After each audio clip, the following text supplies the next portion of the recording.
Now, before we leap headlong into Photoshop CS2, let's take a moment to set up the program properly so that your version of the program and mine are in sync.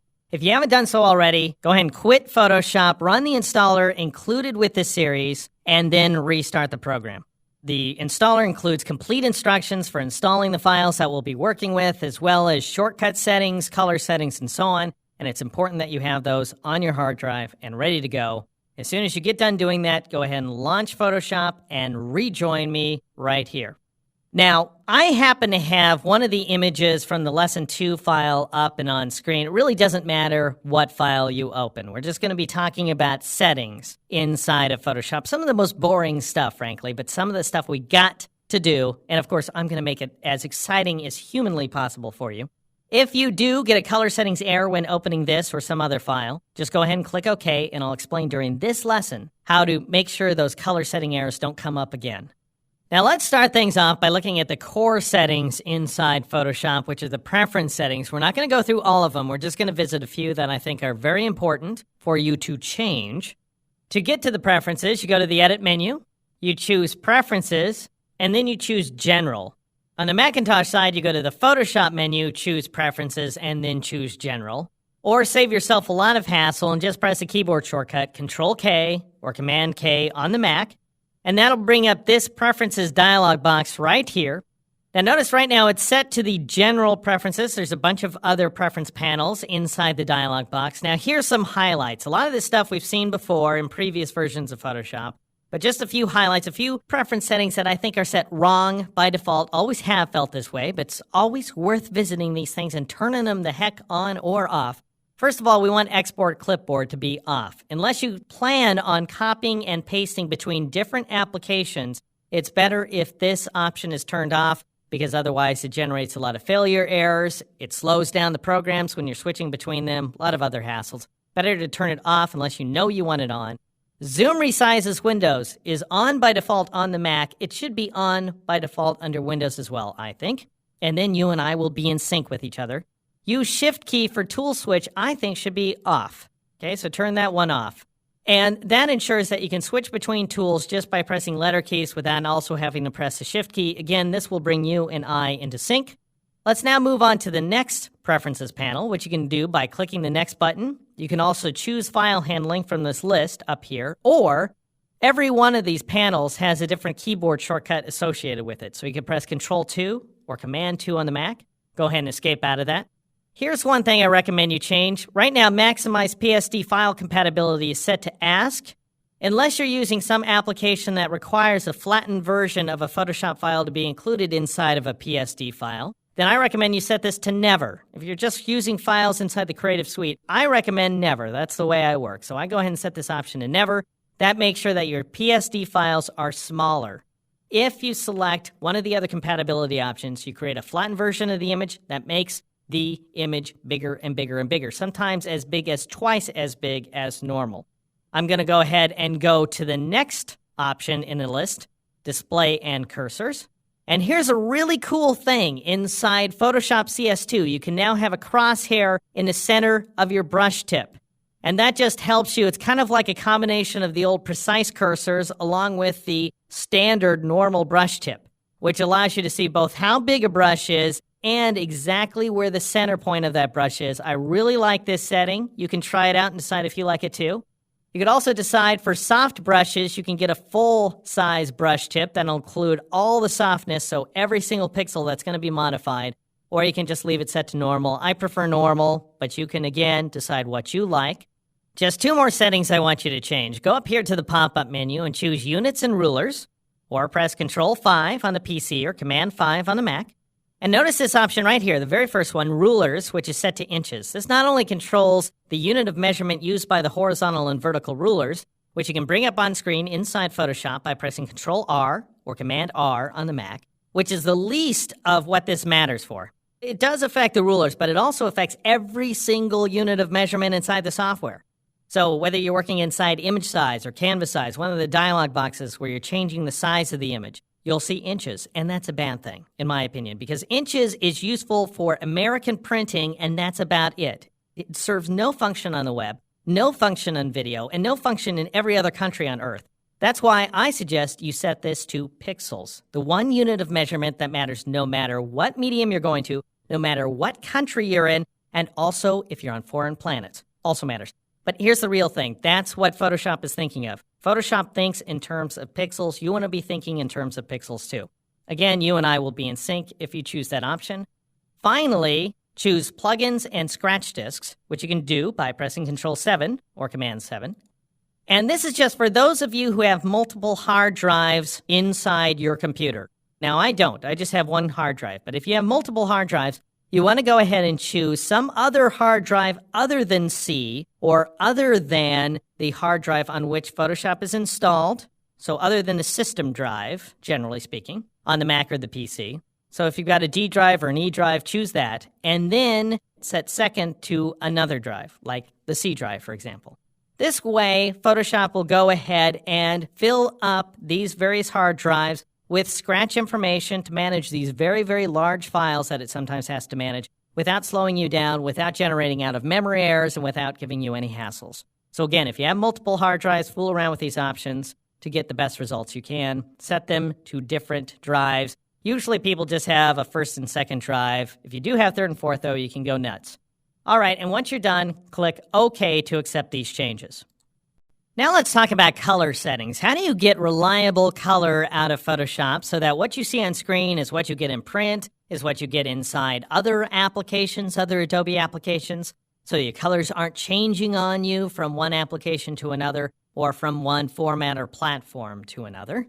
Now, the first thing you want to do is you want to characterize your monitor. Now, this is up to you. This is something you'll have to do on your own. Characterize your monitor, either using Adobe Gamma included with the PC, the Display Calibrator Assistant, including with Mac OS X, or you can use a puck that came with your calibratable monitor, or you can use a third-party device like Spider, the Spider from Pantone, a really great device that you might want to look into.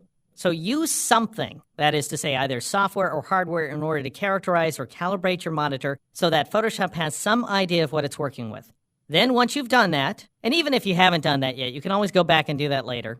In the meantime, you've also got to set up Photoshop's color settings, and here's how I want you to do that. Go to the Edit menu and choose the Color Settings command, or press Control-Shift-K on the PC side. Yes, I know that's not the order they listed in. They say Shift-Control-K. Control-Shift-K, same thing, or Command-Shift-K on the Mac to bring up the Color Settings dialog box here.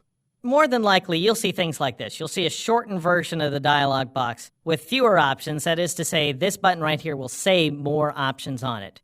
Here's what I want you to do. I want you to go up to the Settings menu, and I want you to change it from North American General Purpose, which is a halfway decent setting, but it's not great, in my opinion, and change it to Best Workflow. You should see Best Workflow if you installed the files that came with this training series as directed by the installer utility. Now, I'm going to go ahead and choose Best Workflow.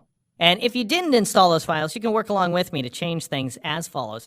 Notice that it's going to have working spaces. The first working space is going to be set to Adobe RGB. This regularizes the RGB space so that your RGB is the same as everybody else's RGB, because RGB is a fluctuating color space. It's a device-dependent space, so this just isolates it, basically. And Adobe RGB happens to be the best RGB space for general work, whether you're going to screen or whether you're going to print. Okay? It happens to be a little better than sRGB, which is Photoshop's default.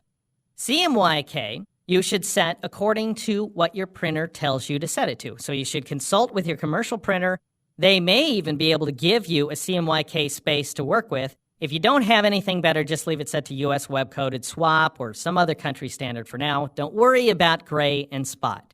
So this is where working spaces are set to. Color management policies should be set to those you see right here. RGB, CMYK, and gray should all say Preserve Embedded Profiles. That is to say, no matter what color space you're working in, when you open up a file, consult the file for the profile that's embedded inside of it and use that color space instead. So always retain the color space included with the file. So if you get a file from somebody else and they're working in sRGB and you're working in Adobe RGB, it'll go ahead and work in sRGB on the fly temporarily inside that one file without making any color conversions. So that's the key. It won't make a color conversion behind your back, which is a really important thing, especially when working with CMYK files. profile mismatches and missing profiles, all these checkboxes I think should be off so that Photoshop's not constantly bugging you and asking you if you want to keep a profile or throw away a profile or what have you. It just goes ahead and does what you've already told it to do.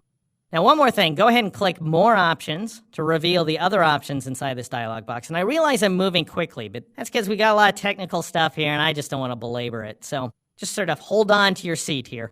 When you click More Options, you reveal another group of options down at the bottom of the dialog box, including these conversion options here. It asks what engine you'd like to use. You would definitely want to leave this set to Adobe ACE. That's good. Then intent, we want to have that set to perceptual. There's some other intents here, relative colorimetric, for example, which happens to be the best setting for something like Illustrator. Relative colorimetric goes ahead and retains the most close neighboring colors when making color transformations, when switching from one color environment to another color environment. So it picks the nearest match. But the thing is, that isn't always the best match. That's good if you have a bunch of vector objects or high contrast artwork. But when you're working with continuous tone imagery, that is to say photographic imagery, perceptual is the best because it chooses the colors that will retain the best gradations from one color to the next so that you're not seeing banding inside your artwork, for example. Very important. So leave this set to perceptual, assuming that you've selected best workflow. And that's it. All right, once you've done that, you can go ahead and click OK. Or, I'm going to show you a different way to accomplish this. I'm going to go ahead and cancel out. After all that work, I'm going to cancel out, and I'll show you why. I won't have made any changes to my color settings. I'm going to switch over to the Adobe Bridge. To get to the bridge from Photoshop, here's what I want you to do. Go up to the File menu and choose this command right here, Browse in Bridge. Or press Control-Shift-O on the PC or Command-Shift-O on the Mac. The exact same shortcut that used to bring up the file browser now brings up the bridge instead.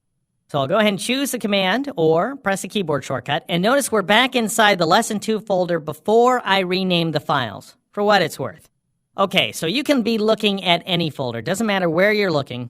Go up to the Edit menu and choose Creative Suite Color Settings, or press that same keyboard shortcut, Control-Shift-K, or Command-Shift-K on the Mac.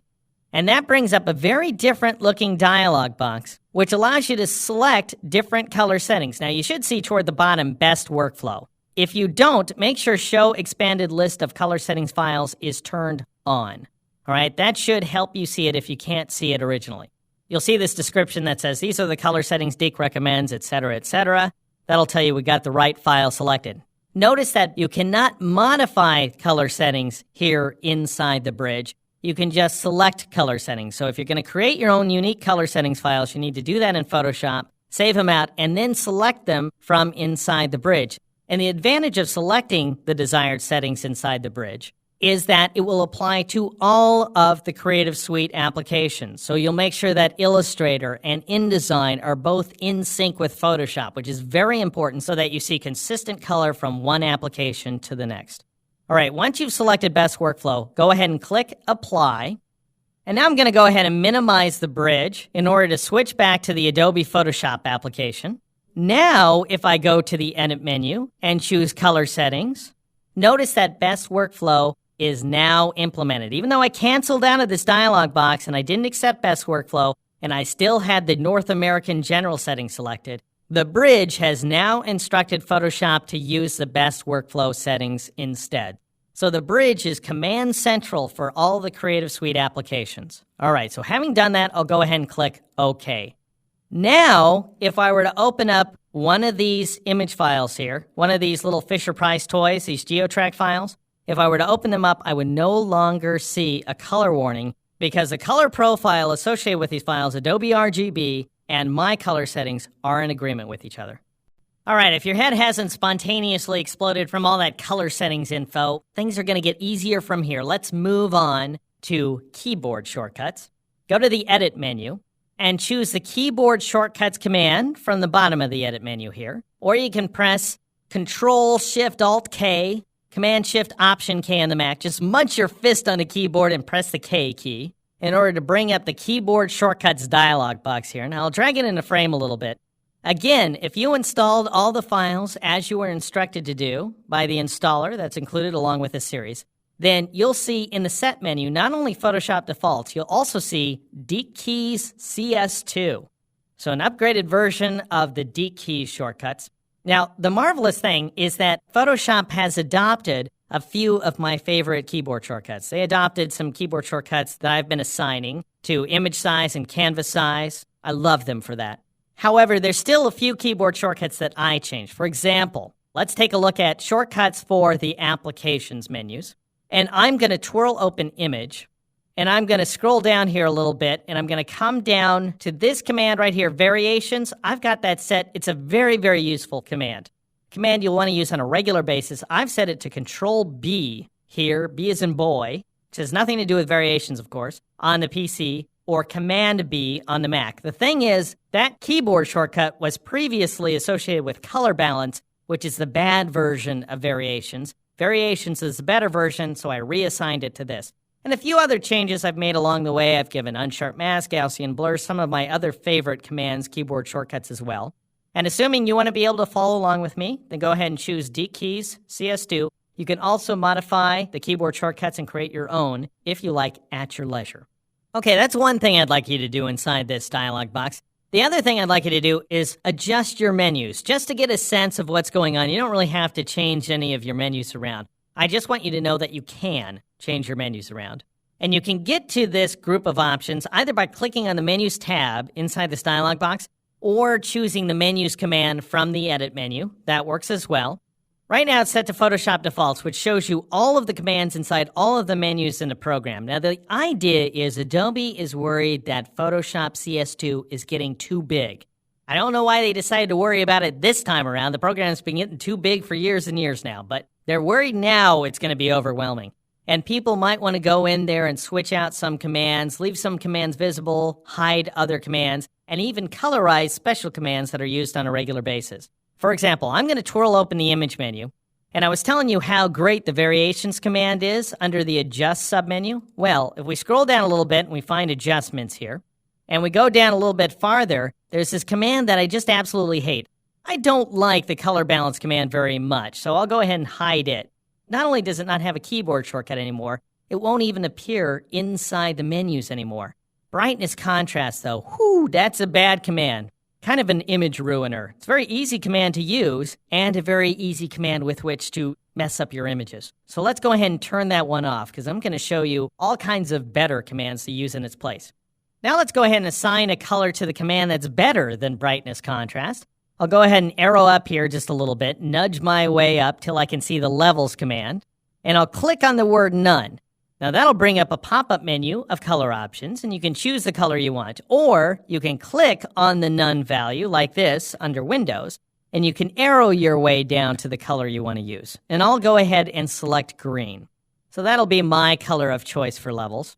And then once I'm done, I can either save my settings as a custom menu configuration, or I can just go ahead and accept my changes by clicking on the OK button. All right, let's just take a moment to confirm that we've accomplished what we think we've accomplished. I'm going to go up to the image menu. I'm going to choose adjustments. And notice that the levels command is green. We are lacking a color balance or a brightness contrast command. And we have some new keyboard shortcuts, including Control-Alt-S or Command-Option-S for shadow highlight. That's a great thing. And Control-B or Command-B for variations. That's also a great thing. And notice at the bottom of the menu, it says Show All Menu Items. If I go ahead and choose that option and go back to the adjustment submenu, now I can see color balance and brightness contrast. So they're not lost for good, they're just hidden from us. All right, I'm just going to escape out of the menu here and return to the image window. In addition to letting you modify keyboard shortcuts and configure menus, Photoshop also allows you to modify the interface by deciding which palettes are available on screen, where they are, and so on. For example, if you drag a palette by its title bar, by this top area, there is no title, so it's a little misleading, but this is called the title bar. If you drag the title bar, then you move the entire group of palettes. So I'm moving the Navigator, Info, and Histogram palettes all at the same time. And in my case, I have kind of a small screen to work with here. I'm working at 1024 by 768, so I only want to see 3 palette clusters. I don't want to see 4 of them. I want to give myself a little more room to work, especially inside the Layers palette and the History palette.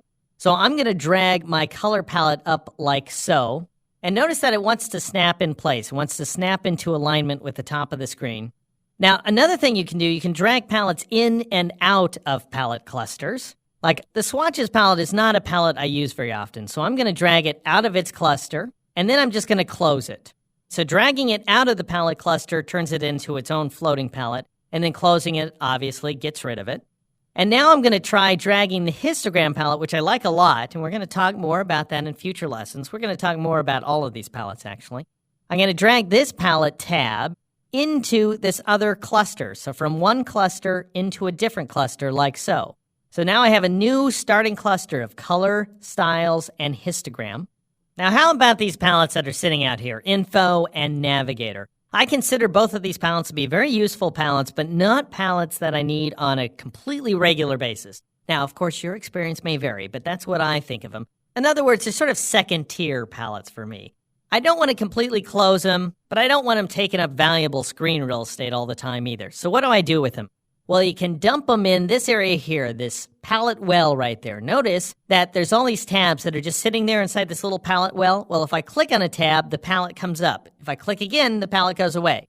Same with the brushes here. It can even be a very big palette like brushes. And then I click again and it goes away. So it just shows me the tabs, but not the palette. So they're just kind of there. And that's where I'm going to put Navigator, drag and drop it in there, and Info, drag it by the tab and drop it into the well. Now, I feel differently about layer comps. I really love this palette. Another one that we're going to discuss in detail. I'm going to drag it out and drop it into the History and Actions palette cluster. And then I'm going to move that up into position here. I'm going to scale this palette a little bit so it's a little bit bigger. Drag it down like so. Then I'm going to drag the Layers palette. I'm going to drag it so it snaps onto the bottom of the palette. And there we have it, my preferred setup of palettes. Nice and tidy column of palettes along the right-hand side of the screen. 3 clusters of 3 palettes each. All right, now let's save this palette arrangement as a custom workspace. I'm going to go up to the window menu, choose Workspace, and choose Save Workspace. And I'm going to name my workspace Preferred 10 by 7, which is shorthand for 1024 by 768. And notice that you can save the palette locations. That's on by default. You can also save your keyboard shortcuts and your menus and make that all part of the saved workspace. That allows you not only to switch between different palette configurations on the fly, but different sets of keyboard shortcuts, different sets of menus, and so on, if you want to. All right, I'm going to save them all, and I'm going to click the Save button. And now that I've done that, if I go up to my window menu, check the Workspace submenu, you'll see down toward the bottom, there's this Preferred 10 by 7. It's right there. I can switch to it any time. Now, if I wanted to switch back to the way my palettes used to look, I could choose Default Workspace. That would arrange all the palettes the way that Photoshop suggests you arrange them. And I can still come back to Preferred 10 by 6 anytime I want to. So there we are. Good job. Nice work. I know it was hard. It was hard. But you did a great job, and we're in sync. Congratulations. We're ready to start learning how to use Photoshop CS2.